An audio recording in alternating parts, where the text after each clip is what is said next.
د غیر پارلیمانی سیاست او پارلیمانی سیاست د هر ګوند د هر تحریک او د هر پارټۍ یو نظریه وي چې دا نظریه لاندې چې دی دا فکر لاندې دا لاندې چې دی تګلارې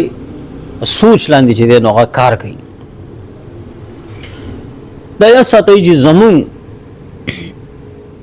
د تحریک او د سیاسی پارټۍ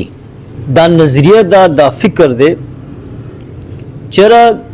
د دنیا د الله تعالی ملک دی په دې کې مشته ټول انسانان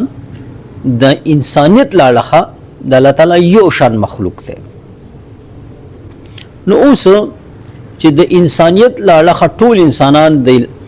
الله تعالی یو شان مخلوق دی نو آیا د هر قوم د هر دین د هر مذهب د هر قبیله د هر جبی مونږ چا سره د ظلم روادار کې دي شو په دنیا کې یاد ساتي چې ظلم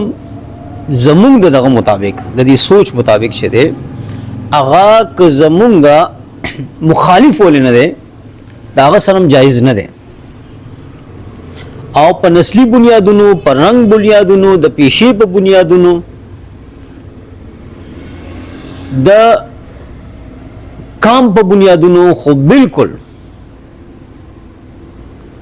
ظلم آغا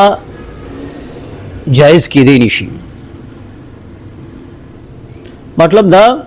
چې ته دا منی چیرې دا هم زما په شانتي د انسانیت لاړه الله تعالی یو شان مخلوق دی. زود کده د هر پیشه دا که هر رنگ دی که هر نسب دی که هر کسب دی د او زه د انسانیت لاړه الله تعالی یو شان مخلوق یو.